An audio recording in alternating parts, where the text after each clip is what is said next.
बोलिए माता आदि शक्ति जगत जननी जगदम्बे मात की। बोलिए परमहंस योगीराज श्री शक्तिपुत्र जी महाराज की। बोलिए पंच ज्योति शक्ति तीर्थ सिद्धाश्रम धाम की।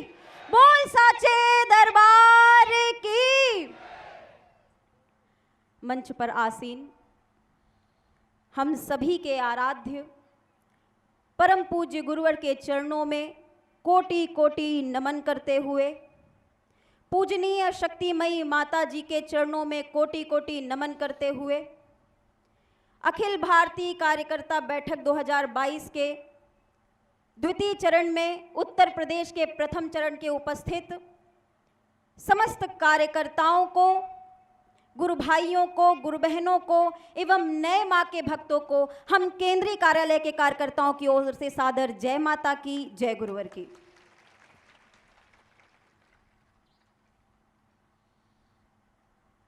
चेतनावान गुरुवर के चरणों में बैठ जाने का सौभाग्य प्राप्त हुआ, गुरुवर के चिंतन प्राप्त हुए। इन 2 दिनों में जो मन में उथल पुथल चल रही थी वह भी निश्चित रूप से शांत हुई होगी। और अगर अब भी कुछ शेष रह गया है, अगर अब भी कुछ बाकी रह गया है समझने के लिए,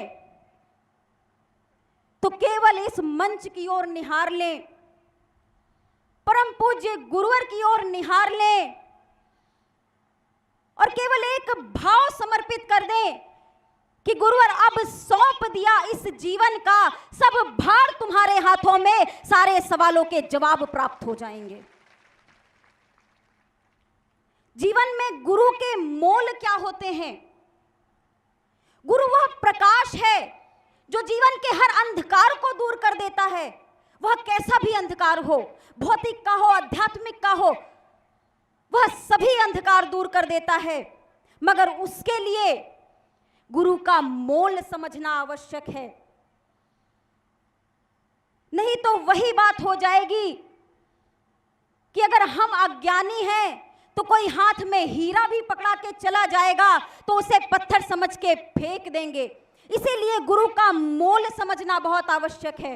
हमारे शास्त्र कहते हैं कि भगवान के रहस्य को, ब्रह्म के रहस्य को एक चेतनावान गुरु आपके लिए खोल के रख सकता है, मगर एक चेतनावान गुरु के रहस्य को खोल पाने की सामर्थ्य इस धरती, इस ब्रह्मांड में किसी के पास नहीं होती। उस मोल को समझना आवश्यक है कि आखिर यह चिंतन हमें प्रदान क्यों किए जा रहे हैं। उस मोल को समझना आवश्यक है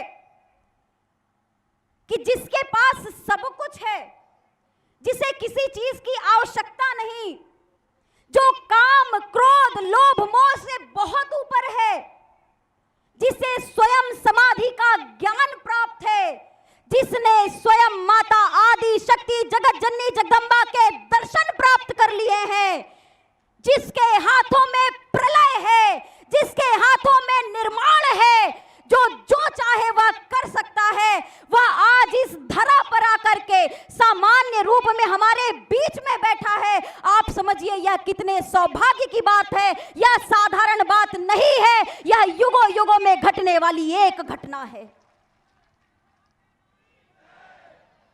इस मोल को समझना आवश्यक है। आपके पास आज अरबों रुपए आ जाएं और आपसे कह दिया जाए ठेले वाले के पास बैठ करके ही चाय पीनी है, आप अपना अपमान समझोगे। आप सोचोगे मेरे पास 56 भोग खाने की क्षमताएं हैं और मुझे क्या कह रहे हो, मैं सूखी रोटी खाऊं, मैं ठेले में बैठ करके खाऊं। आप उसे अपना अपमान समझोगे। और जरा आंकलन करो, जिन्होंने उस परम सत्य को प्राप्त किया है, यह उनका कितना बड़ा अपमान होगा कि हम काम क्रोध लोभ मोह से ग्रसित लोगों पर भी आकर के यहां पर अपनी कृपा दृष्टि डाल रहे हैं। यह उनका अपमान हो सकता है, मगर यह चेतनावान ऋषियों का सहज स्वभाव होता है, वह सहज करुण होते हैं और यह केवल एक चेतनावान ऋषि ही कर सकता है कि जो शिखर से शून्य में आकर के हम शून्य पे पड़े हुए लोगों को शिखर में ले जाने की बात कर सकता है।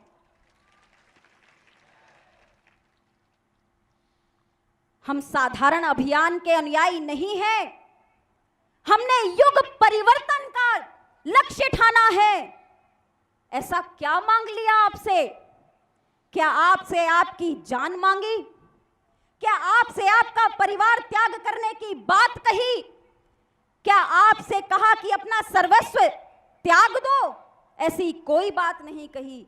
आपसे कहा कि समाज में मां की आराधना करो, धर्म अध्यात्म के रक्षक बनो, मानवता की सेवा करो, राष्ट्र के रक्षक बनो, समाज में शांति सद्भावना स्थापित करो। यह किसके लिए? या इस कराहती हुई मानवता के लिए अपना सब कुछ दे करके भी, अपना धर्म, अपनी त्याग, अपनी तपस्या, अपना रोम रोम अपने शिष्यों पर न्यौछावर करने वाला गुरु अब भी यह नहीं मांगता कि तुम मेरी सेवा करो, अब भी यह नहीं मांगता कि तुम मेरी पूजा करो। वह यही कहता है, आरती शक्ति जगत जननी जगदम्बा की आराधना की ओर बढ़ो और समाज में परिवर्तन लाने का, समाज में धर्म स्थापित करने का कार्य करो। इस मोल को समझने की आवश्यकता है। और भाइयों बहनों, अगर आज भी इस मोल को नहीं समझ पाए तो पीढ़ियां धिक्कारेंगी हम पर, पीढ़ियां धिक्कारेंगी हम पर कि स्वयं सच्चिदानंद भगवान एक साधारण मानव का अवतार लेकर के तुम्हें कर्म का ज्ञान दे रहे थे, मगर तुम कर्म पथ पर आगे नहीं बढ़ सके।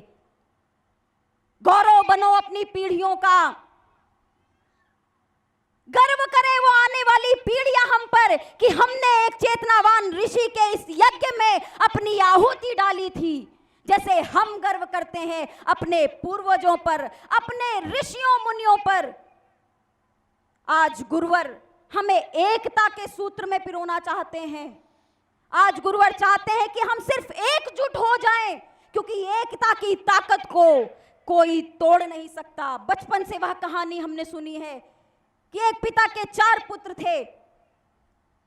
उसने एक लकड़ी कहा कि तोड़ करके दिखाओ। हर एक बालक को एक लकड़ी दी और आराम से सभी बालकों ने तोड़ दिया, मगर वही लकड़ियों का गट्ठर उनको पकड़ाया तो वह उसे नहीं तोड़ पाए। यह सीख हमने बचपन में प्राप्त की थी और गुरुवर उसी सीख को कर्म में परिणत करने की बात कहते हैं। यदि हम एक हो गए, यदि पूरे भारत को हम एकजुट करने पर सफल हो गए तो वास्तव में भारत को विश्व गुरु बनने से कोई नहीं रोक सकता।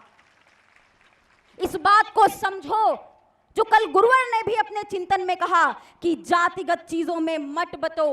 यह जातियां केवल तुम्हें बांटने के लिए हैं, तुम्हारा केवल राजनीतिक शोषण करने के लिए है।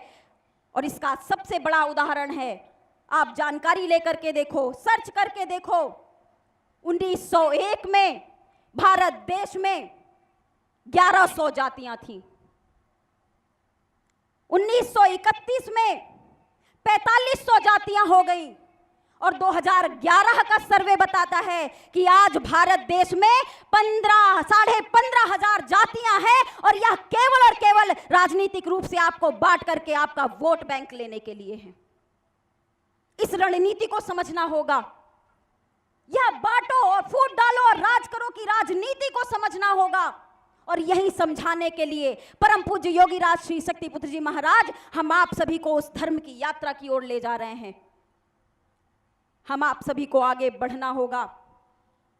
अगर अब भी हम अपनी जड़ता को दूर ना कर सके तो यह गुरुवर का स्वभाव है। निश्चित रूप से यह एक चेतनावान ऋषि ही कर सकता है।